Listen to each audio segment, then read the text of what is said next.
Hey guys, today we're unboxing another one of Dr. Collector's really nice looking collection boxes that they're doing about all of these old school movies that I used to watch as a kid. We've done Back to the Future in the past. Last time we did Knight Rider. Today, we're going Terminator. And in this case, specifically Terminator 1 and 2. My favorite movies in the whole series. They made a ton of it, but after that second movie, it slowly started to deteriorate.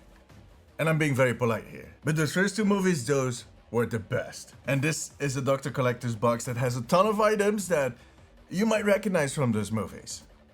I already had a peek. It's pretty cool. But let's start out with the box itself. As you can tell, it has the T800 on the cover in relief.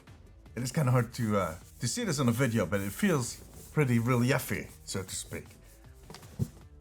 Slightly bumpy, but it is a nice looking box. On the back you can already see what is going to be in there, and there's a lot of text. The Connor files. Apparently this is Terminator the Connor files. There's no fate but what we make for ourselves. And some text. This is not a toy and it is age 14 plus, which I think I have kind of covered. But let's open it up. Alright, it starts out with, there's the LAPD envelope and the Cyberdyne Systems envelope. I'm going to do the LAPD first, because there's a bit of an order to it. It's slightly chronological, in the sense that the LAPD envelope has all the items for Terminator 1, the first movie, and then the other one has the items from the second movie. The first movie was released in '84, and I don't think I saw it when it was initially released, even as a kid. I was too young to go to the theaters. But I think I saw it around the time somewhere that the second movie was going to be released, which was in '91. But anyways, I saw it plenty by now. Let's see where we can start out. Yeah. Let's start with the paper stuff. You know, get that out of the way. I know some of these words. Oh, this is not kind of nice. This is the arrest papers, the administration for Kyle Reese's arrest.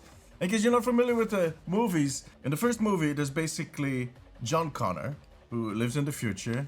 They're fighting Skynet and all of its Skynet drones. And John Connor is the leader of the human army, and he sends back his best friend, which is Kyle Reese, to the past to help his mother. Because Skynet has sent a Terminator, a T800, with a lot of flesh around it, which is Schwarzenegger, back to the past to kill his mother so John Connor would never be born. And in a reaction, John Connor sends his best friend, Kyle Reese, to go back. There's a bit of a plot twist here, I'm not going to spoil it, but it is kind of funny. It is a good example of what time travel can kind of result in. But anyways, this is his arrest order with the fingerprints, his picture, and then a whole row of writing, because he got into a lot of shenanigans trying to protect the mother of John Connor, which is Sarah Connor. Talking about Sarah, let's squeeze this in. Sarah Connor was actually a student at that point, but she also, if I'm not mistaken, was doing a job as a waitress, and I think this is her badge as a waitress. Alright, let's take the next piece of paper. When he got arrested, there's a psychiatrist that did a whole report on both Sarah at some point, and also on, in this case, on Reese. It's basically his whole kind of report about what he thinks is wrong with him. Because, you know, if a guy starts claiming that he came back from the future to save the mother of his best friend, you start asking questions. I would not do it. I would not, like in a job interview, do not try to pull it. It's not going to work. But Kyle was telling the truth in this case. This is the classic page of a phone book. I've had a few pages from phone books in these kits because it is a recurring theme in movies where they pull a page out of the phone book. A phone book, guys, for some of you is going to be a mysterious object, where they basically were these huge books that they send to us or that you can find in your phone booth. Oh man, I'm just getting into territory here. A phone booth? Never mind. Anyways, you could look up other people's numbers in a phone book. And the T800, which was Arnold Schwarzenegger, pulled out this page because he was looking for Sarah Connor. And she's around here somewhere. Connor, Sarah. So he tried to find her. It is kind of insane that you could just find anybody's address back in the day in those books. Nowadays, that would not fly. Anyways, I think I'm kind of through all the papers. So let's show a picture. This is a picture of Sarah Connor that was taken by Kyle Reese, if I'm not mistaken. And in the second movie, John Connor, the young John Connor, was holding on to her because his mother was not with him. She was in an institution. I'll come back to that later. But anyways, this is Sarah Connor looking very worried. Understandably so, because she knows that at some point the world will end up in a huge fireball, a nuclear fireball, and that her son is going to be the one to lead the free people to safety against the robots of Skynet. I just gave the whole plot of the movie. As I said, Sarah was actually in junior college, and this was a student card. Southern University. Sarah Connor. Spring 84. She looked a lot happier in that picture. Look at that. That big smile on her face. At some point, they end up in a motel. I'm not going to tell you what happens in the motel, but I think you can figure it out. We're all adults here. They had sex. But this is the Tiki Motel. This is the motel where Kyle Reese and Sarah Connor kind of lay low. It has free color TV, in-room phones, kitchenette, furnished rooms, beverages and ice vending machines, truck parking, payphones, and adult movies. Yeah. Anyways, there also was a club where the Terminator, the T-800, ended up looking for Sarah Connor and shooting up things. He did a lot of shooting. He did not have a lot of lines in the first movie. In the second movie, he had a few, with some very memorable lines. In the first movie, he didn't say much. The only thing he actually did was shooting up the place, because he was the bad guy in that movie. He was the guy that was there to kill Sarah Connor. And the name of the club was Tech Noir, sorry. On Pico Boulevard in Los Angeles. I've been there on Pico Boulevard, haven't I? I think so. And it was $4.50 to enter. What can you get nowadays for $4.50? But that was a ticket to the club. And then this is the badge for the shrink, the police shrink I was talking about. Peter Silverman. He was the police shrink for the LAPD, Metropolitan Police. And he had his own badge, which is the 97942 number. He was a bit of a tool. Because he was kind of skeptical about what they were talking about, both Sarah and Kyle Reese. So, like I said, if someone would come up to you and tell you the story that they were telling, you would be too. Alright, so this is the second envelope. Cyberdyne Systems. Cyberdyne was the company that developed Skynet. So Skynet was some type of AI, a computer system that at some point became self-aware. And as it became self-aware, the people at Cyberdyne tried to shut it down, and it saw those people as a threat. So what it did, it took hold of all the nuclear systems worldwide and basically bombed everybody with nuclear bombs, which was Judgment Day, which is the title of the second movie, Terminator 2 Judgment Day. And that is the movie that I saw in theaters multiple times. It had a soundtrack with bands like Guns N' Roses. I was very into hard rock, metal, grunge in that time. That was in my teen years where I was really kind of starting to develop my taste in music and metal and whatnot. So that whole movie was a joy. I just love that movie so much. It basically tells the story.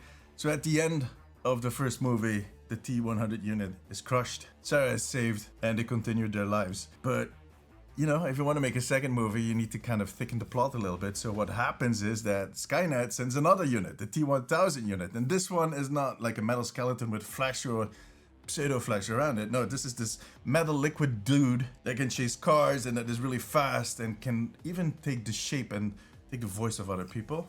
Which the T-800 could mimic voices, but he could not mimic shapes. Which was a very dangerous kind of deal, of course, because he could be anybody that you're looking at. And as a reaction, instead of sending his best friend again, because if you know what happened in the first movie, well, he didn't want to repeat that. He actually sent in a T-800 unit that they had reprogrammed, which was a bit of a shocker for Sarah Connor to see that unit standing in front of her suddenly. She was not taking it well.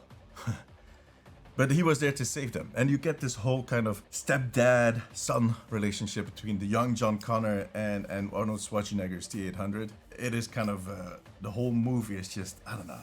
And the ending, it still brings a tear to my eye. But let's just dive into everything that we got here. You definitely need to see that movie. The first one, good. The second one, best. So, And between the first and the second movie, Sarah Connor ended up in a psychiatric ward because yeah, she was saved, her son was born, but she was still aware of the fact that at some point Skynet was going to take over and the world was going to end. At that point, they hadn't really figured out what was happening there, how that all came to be, which is something they figure out in the second movie. I'll come back to that in a second. So with all her stories and the way that she kind of treated her son, she was actually trying to train him for his future career. She knew he was going to be the leader of humanity basically at some point. So she was kind of opening him up to a lot of knowledge that she otherwise would not have, because in the first movie she's really kind of, you know, she's a young student, 19 years old, has no idea what is happening in the world, really kind of overprotected. In the second movie she's badass. One of the scenes she's doing these pull-ups, just a very memorable scene, and she took in a lot of military training, and she hung around with a lot of ex-military guys that passed on their knowledge to John to prepare him for whatever was to come. But all that kind of stuff and the fact that she kept talking about the end of the world, well, made her a prime target, and she ended up in the Pescadero State Hospital, which wrote this beautiful report. Again, Peter Silverman was partly responsible for this, and he had all these beautiful notes at the bottom that he added. In the meanwhile, John Connor himself, while his mom was in treatment, kind of was put in a foster system, and which resulted in him rebelling and getting arrested a few times himself. This is his juvenile arrest report. Here he is, his little mugshots, and then a whole list of misdemeanors: trespassing, shoplifting, disturbing the peace, vandalism.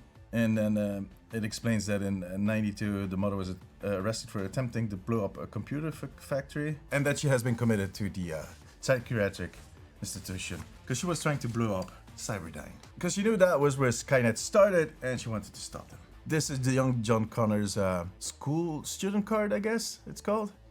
I don't know what they call it in the States. But he went to Vanawan Elementary School in Reseda, California. From 94 to 95. I think the movie was made in 91, if I'm not mistaken. I think I saw it around the time somewhere that the second movie was going to be released, which was in 91. And he was born February 28. And that's kind of funny. February 28, 85. It's funny because February is kind of an interesting month.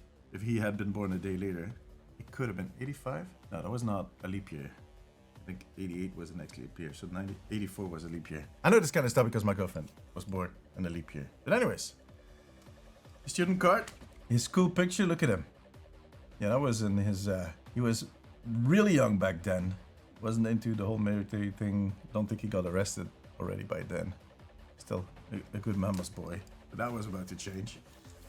Now, as I said, Cyberdyne was the company where it all started. They developed Skynet. Fun detail, the national telephone company in Belgium started an internet provider when the internet came up here in Belgium, and they called it Skynet, which is kind of funny. So we had Skynet here in Belgium for the longest time. I think they've rebranded it to Proximus. I'm going to say about 15 or 20 years ago, but for the longest time it was called Skynet, and I actually used Skynet at home. Kind of funny. So everybody was worried about Skynet, and so was I, because I had lag, man. What is this? I can't download my pictures this way. It's taking me 10 minutes instead of 4 to download one picture. What are you going to do about it, Skynet? Anyways, there was this one engineer at Cyberdyne that actually kind of wrote the whole system that made the backbone on which Skynet was built. And his name was Miles Dyson. He is featured in the second movie because at some point they actually want to kill him. So they try and find him at home, and yeah, they want to assassinate him. I'm not going to spoil the rest of the story, but anyways, this is his security badge. Kind of fun detail on the back. It really says like most security badges. If you find this is the property of Cyberdyne, bring it back. They put a lot of detail in this stuff. I've said it in my previous video. Dr. Collector makes these kits look so incredibly good because they take care of every single detail. They take a lot of time to think about what they're going to add, where, and just to make it feel real. I said it multiple times, but people claiming that these are just papers and whatnot. Yeah, sure, some of them are, but even on those pieces of paper, the amount of details that are on there, these little hints to the movies and whatnot, it really makes it worth it. Anyways, this is Miles' badge. You can see him right here on the picture. And he gets visited at home by Sarah, John, and Arnold Schwarzenegger. I'll be back. That is basically where the whole line started. I'll be back.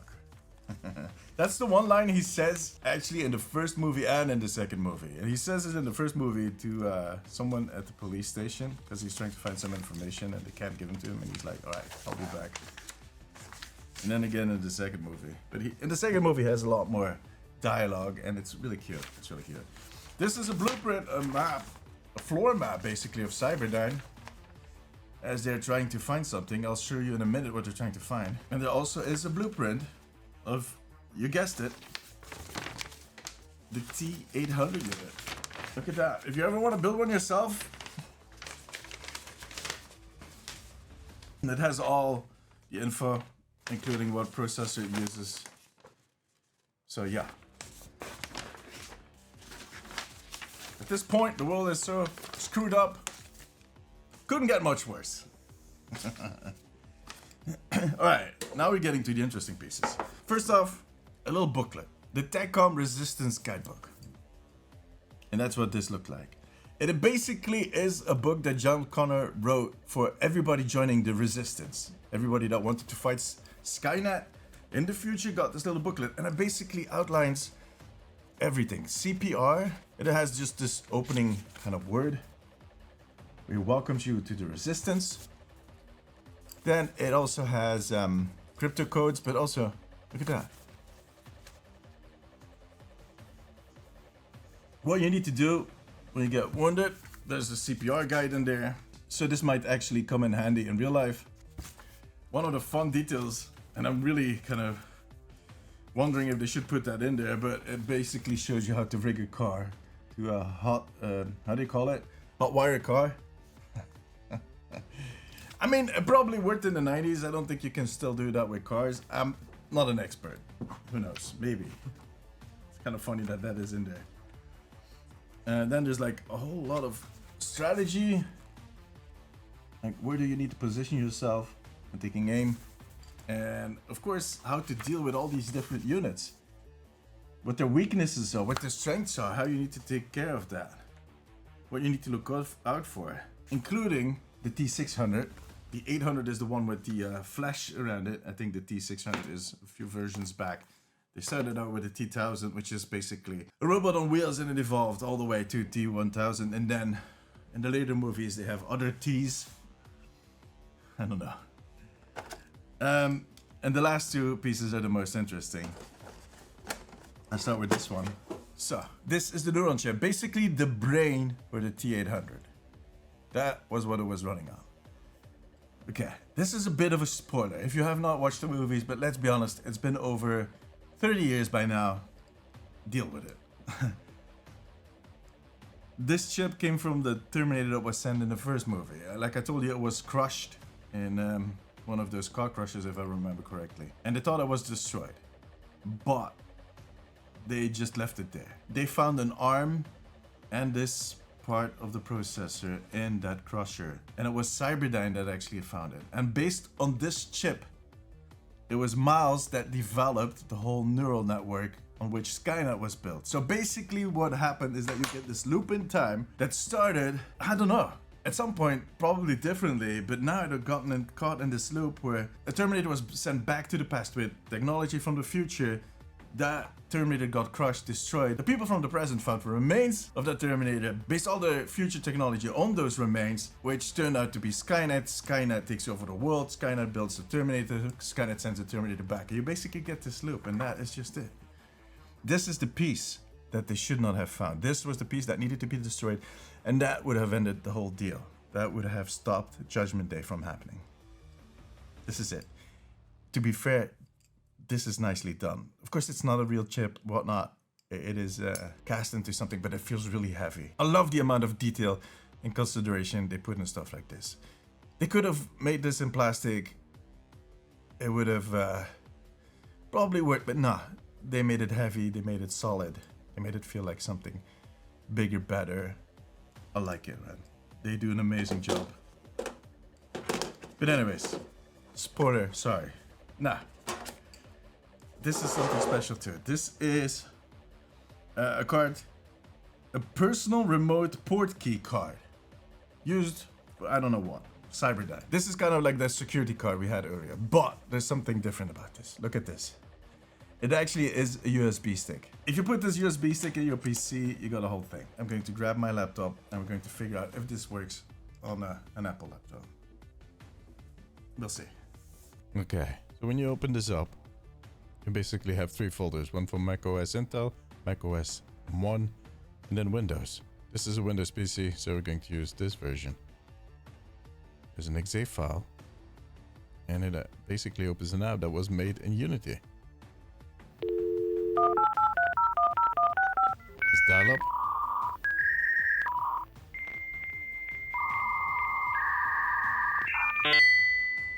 We're connected. And we're logging in as Miles. At that point, once you're on this screen, which is basically the Cyberdyne Network PC, you have these files with some research data.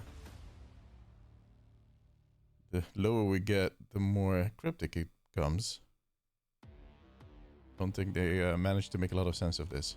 Electronic records, high security items.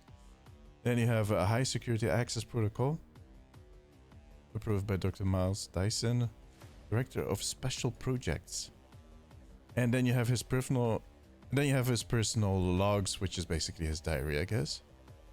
With a lot of information, and it starts out as usual. Something very unusual happened today. That is a classic. Now, what is really interesting is this little app. It's called CST 800.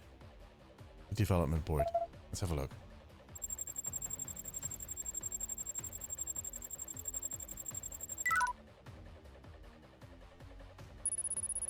Brain scanner. There we go. That is the little processor for the T800 that they found. Scanning, getting all the data out, which is probably software that they use for the robo vacuum. But still. Then there's the ARM, which was also in the crusher. Another bunch of code.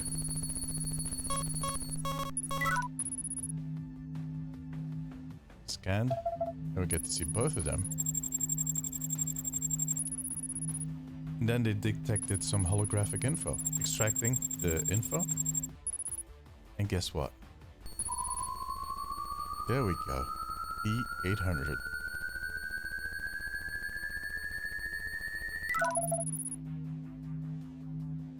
In all its glory. And we're shut down. I really like when they do stuff like that. It really adds something to the box. I think it is a very nice thing to do.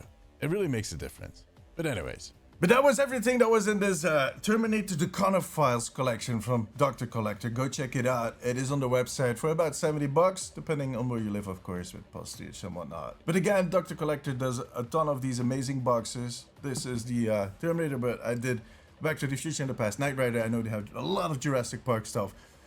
And even a Fallout box that I might be doing next. So that is something to look forward to. Now, if you enjoyed this video, give it a thumbs up. It always helps me out. Make sure to subscribe because I'm going to be back with a new video next week. Until then, take care of yourself, take care of each other. And I'll be back. I don't think that's the way he said it. Who cares?